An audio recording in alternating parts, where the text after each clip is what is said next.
Hi, I'm Amy. And I'm Kirsty. And this is our podcast covering the highs, lows and realities of parenting a child with neurodiversity. Each week we'll be sharing updates from our lives and hearing from a variety of guests about their advice and experiences. This is Love Needs No Words.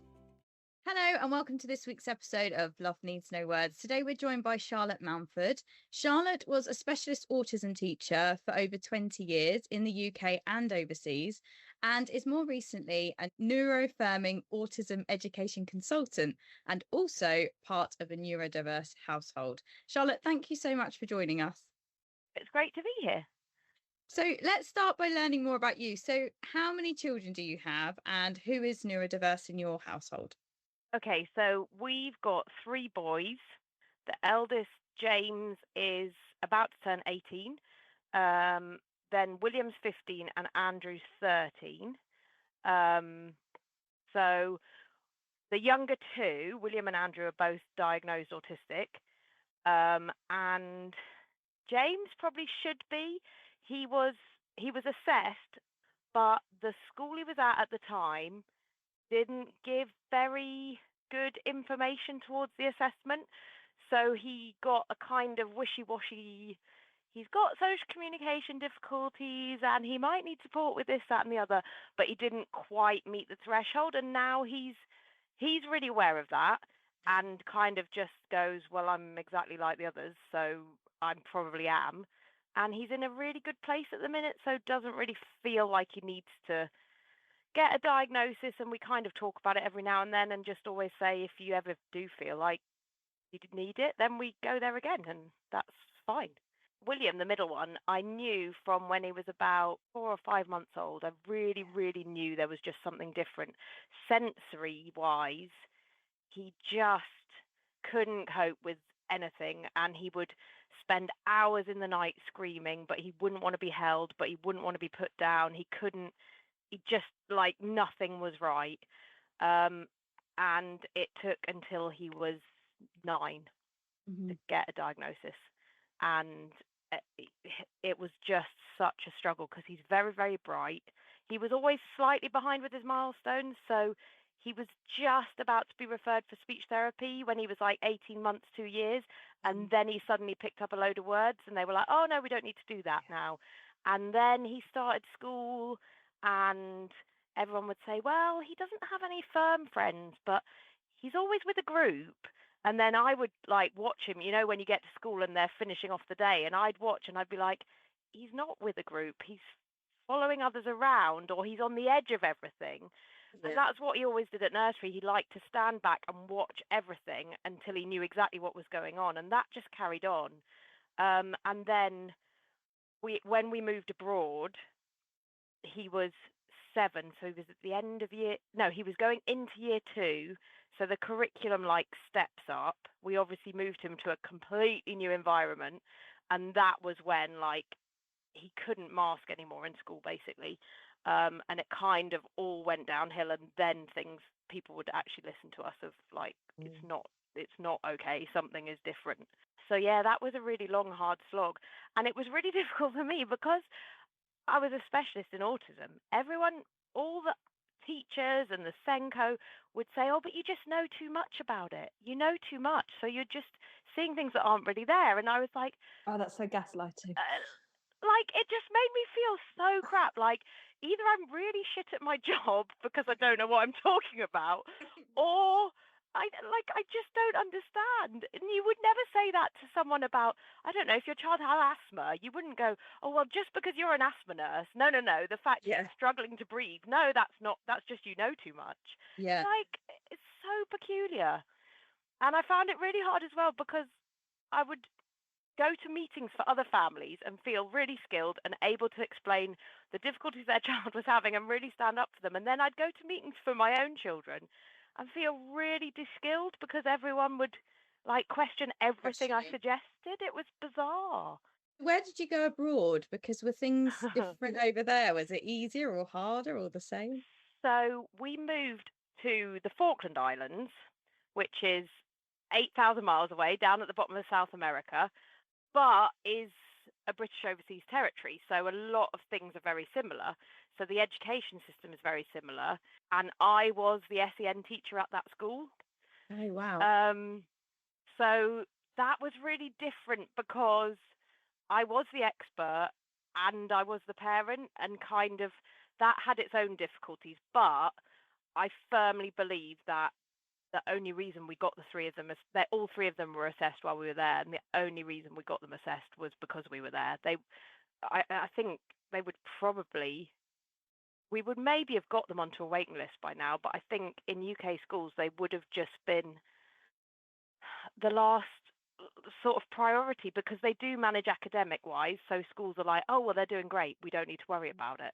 It strikes me that unless there's like behavioural concerns or they're impacting other students in the classroom, there's less of a kind of drive to want to prioritise that child for a diagnosis, at least. And obviously every school's different, but yeah, I think that's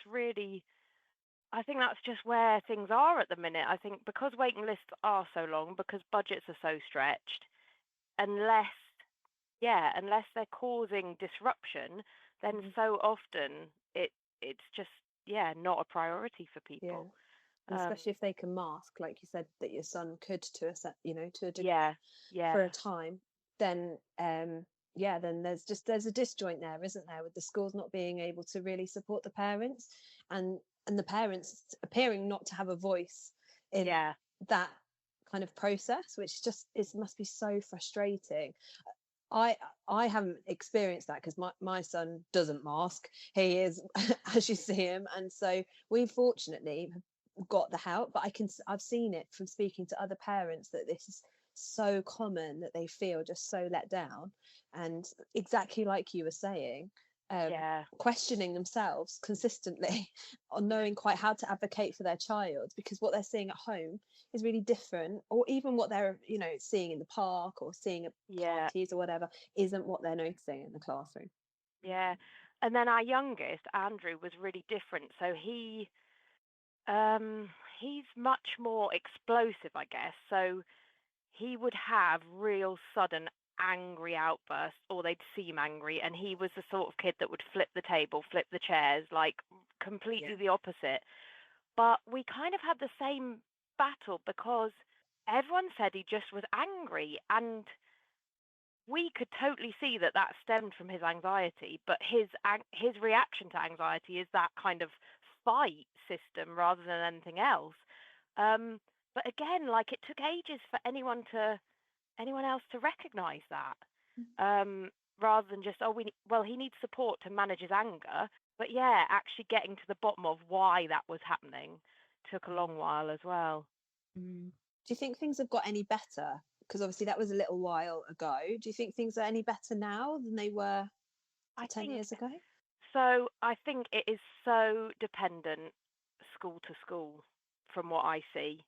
Some schools do really want to do the right thing and do some really great work. You find some individual teachers who really want to do the right thing and do incredible stuff, but aren't necessarily supported like by leadership and things.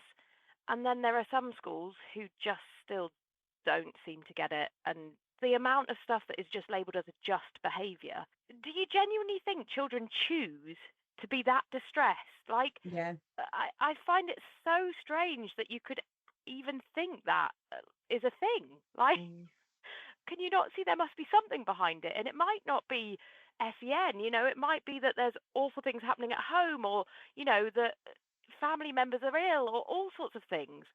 But the number of teachers that I still come across who genuinely seem to think that there are children just choosing, to cause a scene, to disrupt everything. They just, enjoy that.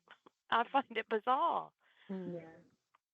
It must be really difficult for parents as well, like Kirsty was saying, that have behavioural issues at home and find it difficult going into school. But when they're at school, everything seems fine. But obviously they're masking to a high degree, because with Alex, obviously the lack of speech helped us get him the support he needed. But we've heard many times, if he did speak, he would kind of just fall in the gaps because he's quiet and he's reserved, and he probably would do his work and all that sort of thing. And then we probably would have got most of it at home. And I Yeah. think that must be really, really challenging for parents to, again, it's that point. I don't want them to be at home. I want them to have an education, but they just won't go into school. Yeah, yeah. It's incredibly difficult.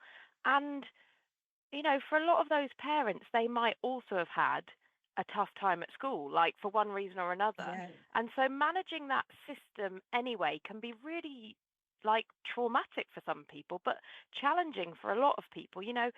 It's that sense of authority. I've worked in schools for over 20 years, and I still find some head teachers like really like, Scary. yeah, scary. Like Yeah. you walk into their office and feel fear straight away. And for loads of parents, that's hugely difficult to then admit that you're struggling at home. That's one thing, because there's all sorts of fears around that. And to admit that, like, I don't know what's happening with my child, but there's something. And then for a school to sort of turn around and say, well, it's what you're doing because everything's Yeah. fine here. That's so challenging. Yeah. Just awful. Before we move on quickly, and because we'll talk lots about your sort of professional experience, you're now going through a diagnosis yourself. You're on a journey with that. Has that come from sort of recognizing it through your children, or has that come through your work, that journey? No, through my children and through going through their diagnostics, because there were questions around wider family and around like kind of how home was set up and things like that. I guess it got me reflecting on me as a child, and yeah, just loads of little things suddenly like, oh, yeah, I did do that. Like, oh, okay. And then you look at photos and think, oh, I can see like various stances and like how I held my body and things. And then, yeah, in my teenage years, I was a school avoider. So I would have been called a truant, but I was emotionally based school avoidant. I went to an all girls secondary school, and it was a huge challenge socially. Like, I did not fit in there at all. It was a fee-paying school, and I went to various cafes and would just buy a cup of tea for like about 90p a pound and try and make it last as long as possible. And I would just not go into school, and I would ring school pretending to be my parents and leave various messages. And probably nearly a full year, 2.5 terms, the year of my GCSEs, and maybe the year before that, but not as much. But my GCSE year, for about 2.5 terms, I'd barely been in school. And I mean, it's terrible because it was a fee-paying school and they hadn't informed my parents at all. My parents turned up to parents' evening and saw my attendance data and were just like, where have you been? Because you haven't been at home. And I think they thought something awful was going on. Yeah. I mean, it was awful. I wasn't in school. I wasn't learning. So that, like, I guess I kind of looked back on that and I kind of have blocked it out because it's not a nice thing to try and think about. And yeah, I obviously did okay and I got the grades I needed and I moved on through life. But yeah, so all of those things coming back. And then I go round and round in circles as to whether I actually need to go down a diagnostic route. But a couple of years ago, I was really struggling. And my husband and I both said, look, it's fine to do that. You want to know one way or the other. However, having got to the first doctor's appointment and talked my way through it, and I had a lovely GP who was really understanding, and she was like, yeah, absolutely, we'll do the referral.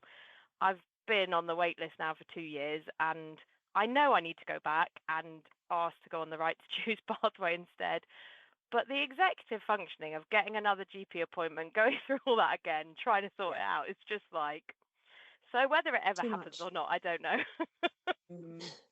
Yeah, there will be a lot of parents listening who can completely resonate with what you're saying. And I think it's a real eye-opener to a lot of parents when their children go through this journey of diagnosis or sort of, recognize it in their children and they go, oh, yeah.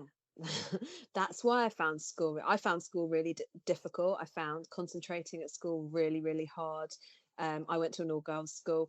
socially it was fine, but really, really struggled with the pressure, Yeah. academic pressure. And now looking back, I'm like, oh yeah, that really makes sense. But no one knew what that was at that time. No one No. understood it, and now we know better, and and so parents are having these moments of kind of clarity where they think, oh yeah, that makes sense. That wasn't Yeah. And I me. That think, wasn't my fault necessarily.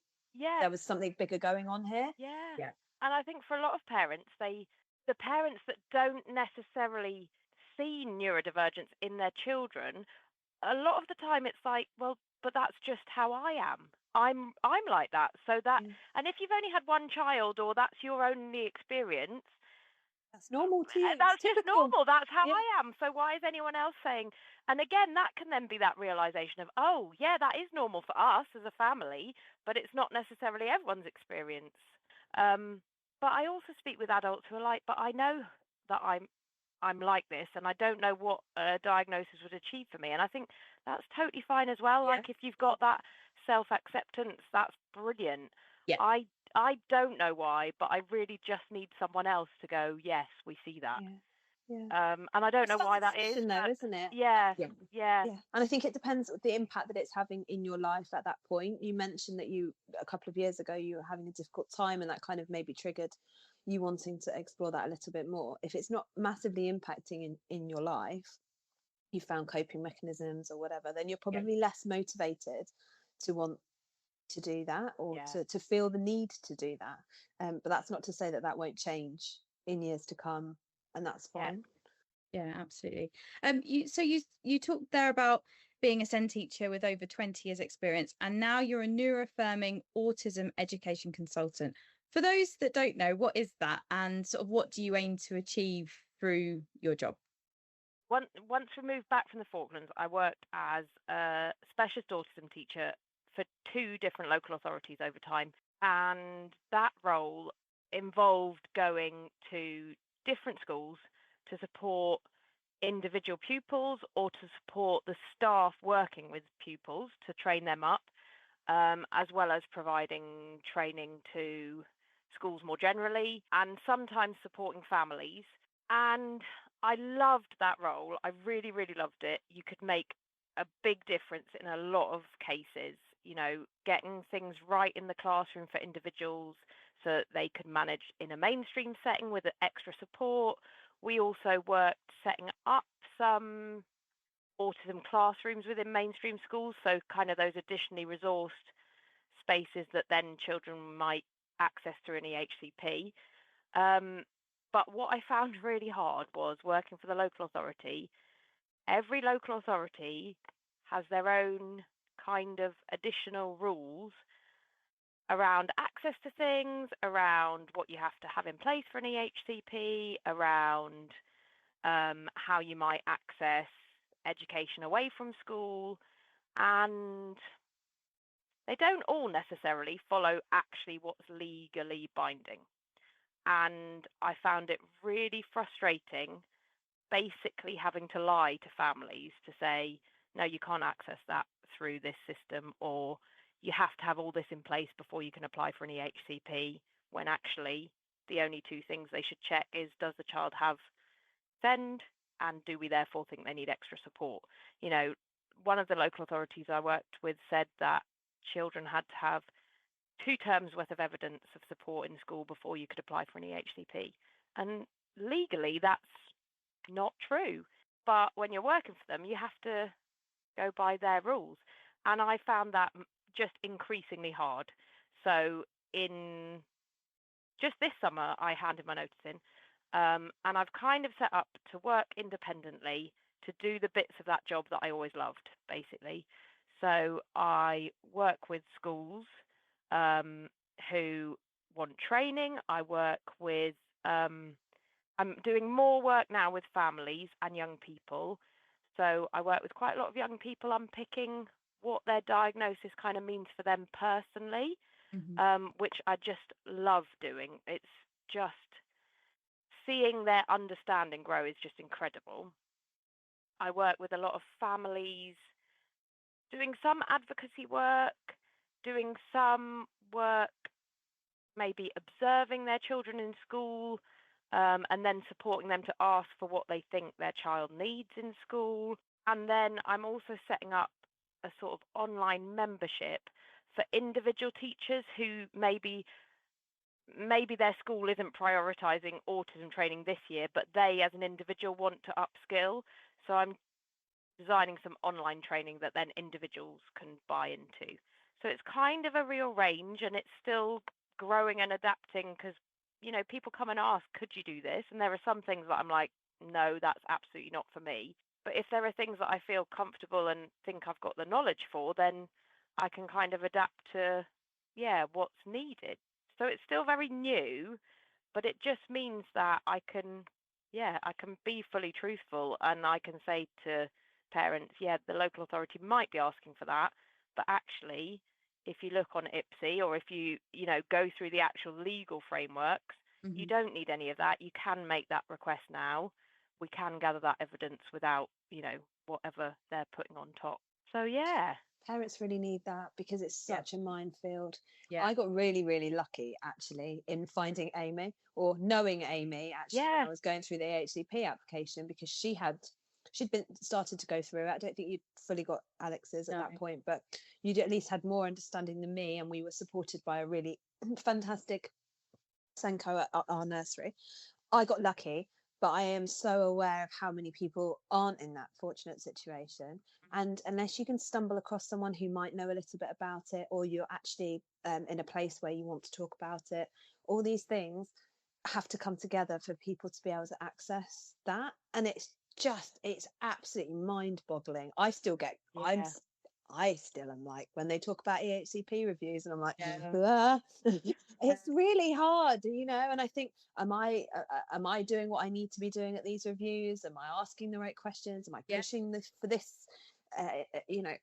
It's so difficult. You're their parent, not necessarily someone who Yeah. knows the intricacies of the law, or what the Yeah. local authorities are gonna, yeah, it's really hard. So what you're doing is invaluable to parents, absolutely invaluable. And just having someone to hold your hand through it is just so helpful, because it's so overwhelming. And then if you've got additional needs yourself and you're trying to wade through these massive documents, yeah. And it It's is going to be so helpful. dependent on who, like you say, you had a great Senko, and that's amazing. And there are great, like I always say, no disrespect to teachers on the ground and Senkos doing what they have to do. Their jobs are immense. But if they don't have the right information, then how do the families get it? And it's so difficult to be fighting for what your child needs anyway.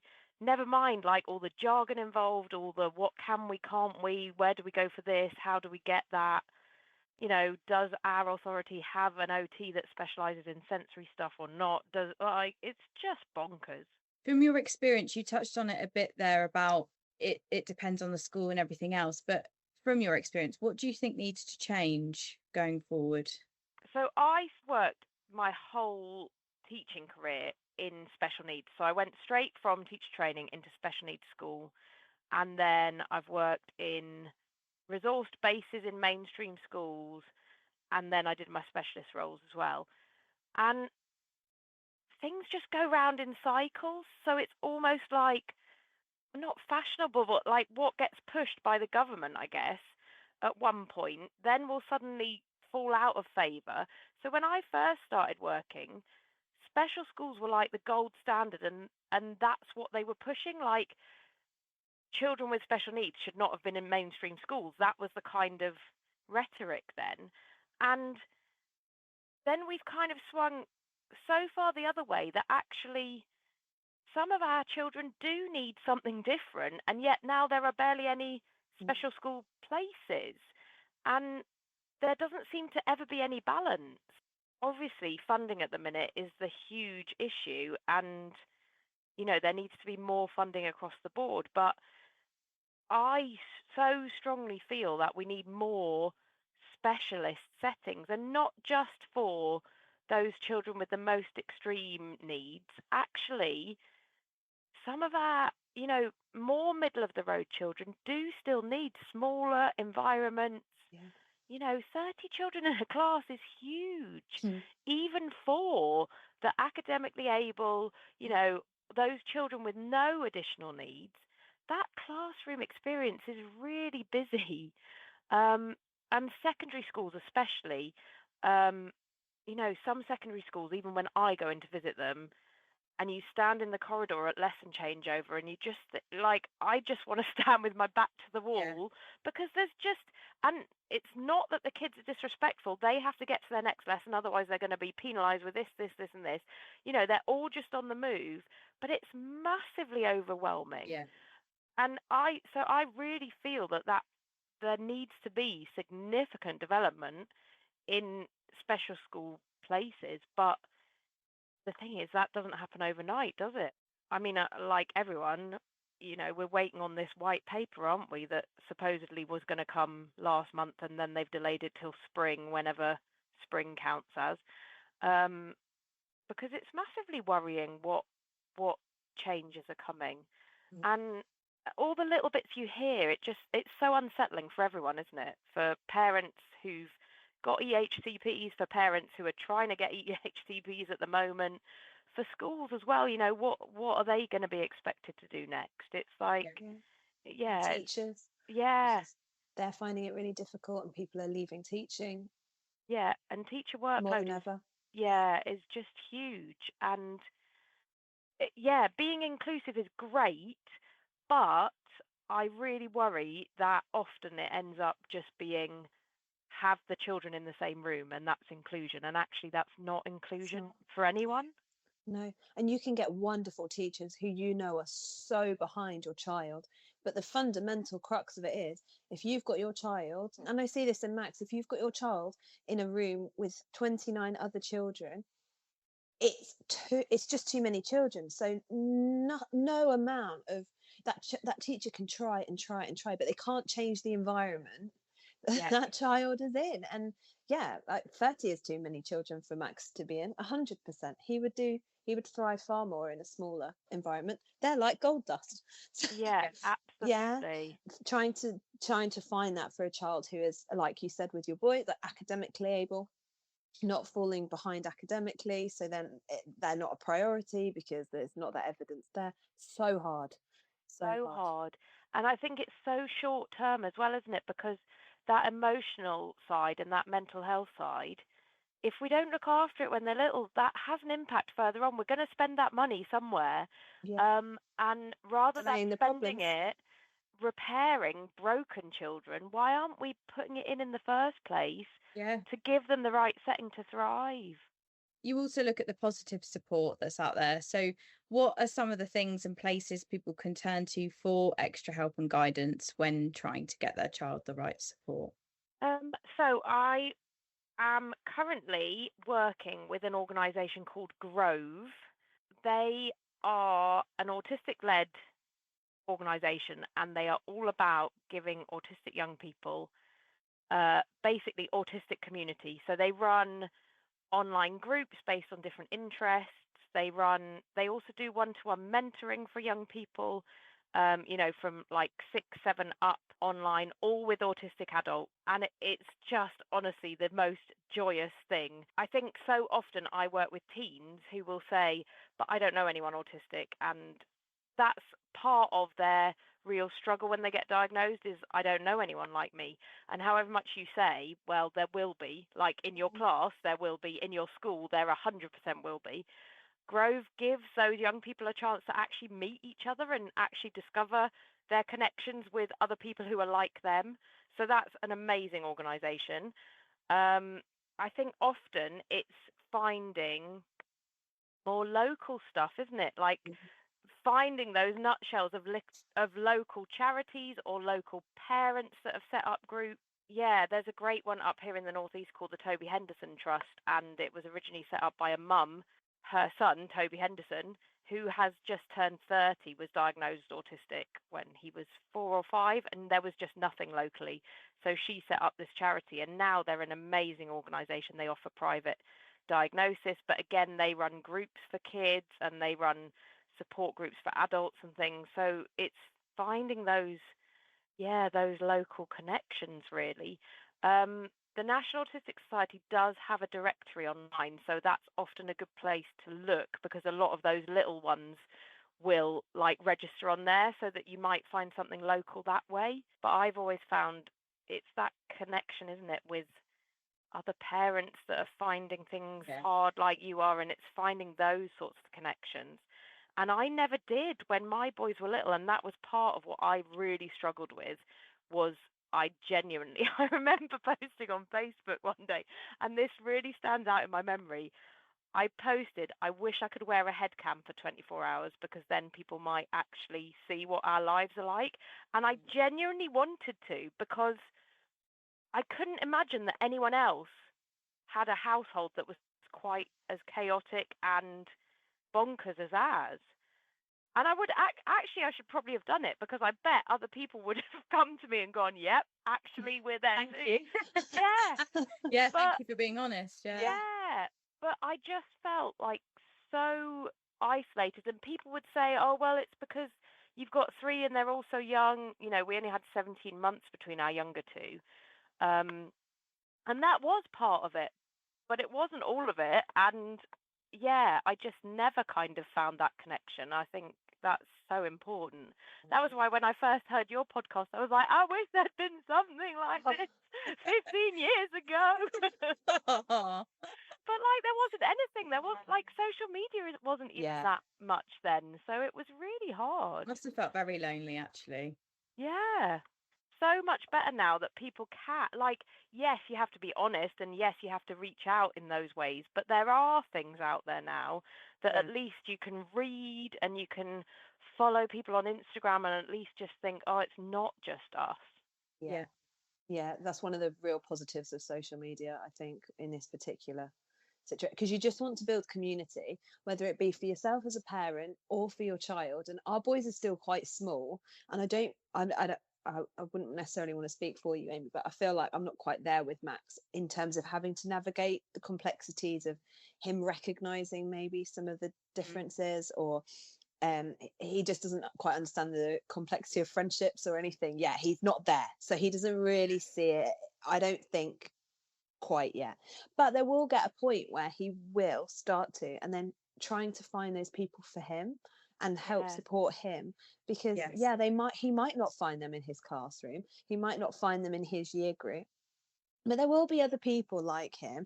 And it's really great. Like, he does a gymnastics class that I came across, and it's been one of the most beautiful things, because he does it with the group of 4 boys. They're all different ages, all slightly different kind of presentation of their autism, but they just get on, and I don't know how to describe it, but it's like they just get each other. Get each other. Very much the youngest, but you know, they're so great with each other, and it's so fascinating to see how they interact, because Max really struggles in other situations, doesn't seem to struggle in this class. But you know, I feel so fortunate I've found something for him, and it's finding those things throughout their life, isn't it, really, or throughout their teens, and where it becomes quite difficult. And it's so funny watching them like find their tribe, people, I guess. It's so What's your experience been like, Charlotte, with your boys? So I was just thinking, so when William was diagnosed, he was 9, and I thought I'd done an amazing job explaining to him that, you know, his brain worked differently and it was all good, but it was just different, and that meant we needed to make sure we supported him in the right ways, and this, that, and the other.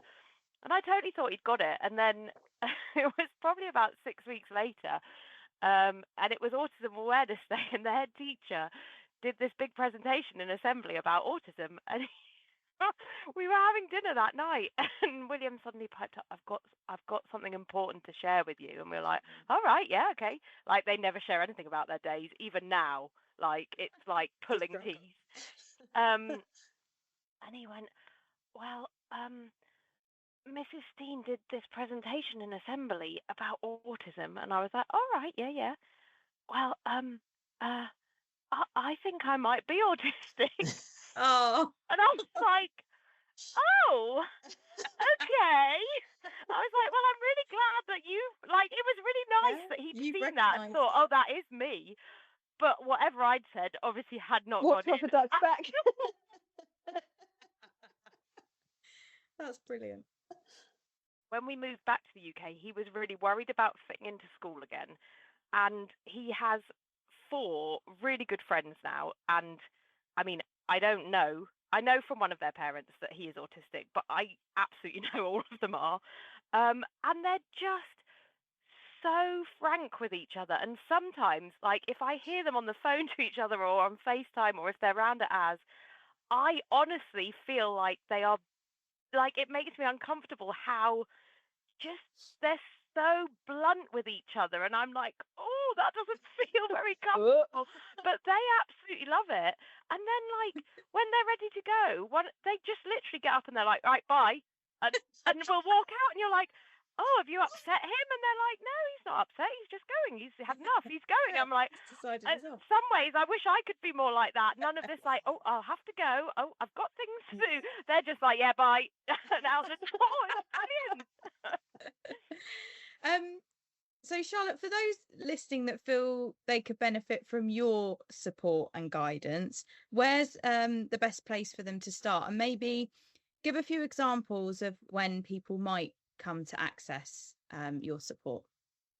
Okay, so probably the easiest place is my website, which is badger-education.co.uk/home, or I'm just badger.education on Instagram. So I have a range of things. So I guess some people have got in contact like straight after they've had a diagnosis to kind of say, what do we do next? What would you advise? Yeah. And sometimes that's around, I guess, because NHS often give you the diagnosis, give you a leaflet or not, and off you go. And so sometimes that's just literally a check-in of what could you offer? Do we need anything at the moment? And that can vary. Some want support then to go back to school and say, are you doing anything differently already? What could we do differently? And yeah, that can maybe look like an observation in school. Sometimes it is just going along to meetings as well, just to be a different person to ask those questions, or yeah, to kind of hear what school are saying and then talk about it again afterwards, I guess. Other things are around EHCP reviews. So I've had quite a few people wanting me to look more at the paperwork, and particularly around getting targets that they feel accurately represent their kids and what they feel is important to work on. So that sort of side of things, and quite a few round transition years. So like as they're coming towards the end of primary, maybe wanting a bit more support with looking for new schools. Where do we look? What do we want? And how do we make sure our child transitions successfully with support either side potentially? But there's a bit on my website to just fill in with, this is what we're wondering about. And again, it can just be a few emails of, yeah, everything looks like it's going well. What might come next?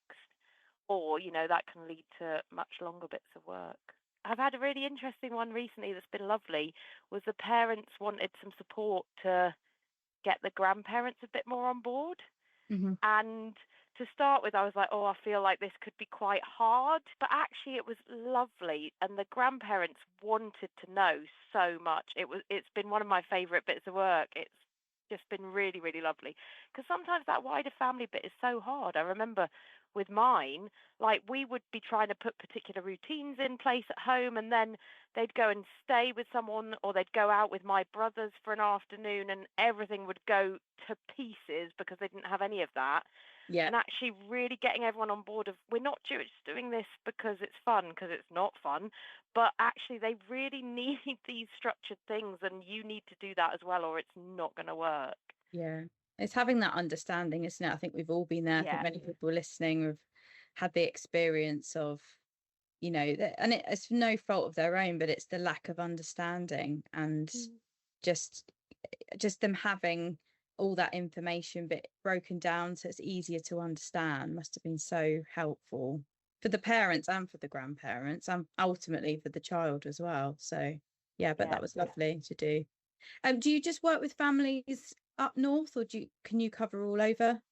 So I can be fairly flexible. I can get to most places, and I do stuff online. I guess it depends on what a family wants. And I know other people doing similar work in other areas. So if someone was to get in contact and I didn't feel that it would work, I do have connections with other people that might be in the right area and things like that. So that can Oh, be useful brilliant. too. Absolutely.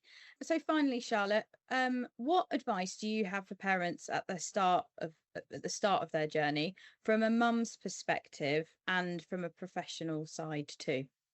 So I think um, one of the things I wish I'd focused on more when I was first in it all was actually not trying to get it perfect, not trying to get anywhere near perfection, but just to really recognize the progress we made at each step. Mm. And I wish I'd taken more of a step back to go, actually, we have made progress. And even now, like, I sometimes look back over the last 6 months and think, my God, we would never have I would never imagine that we'd have got here.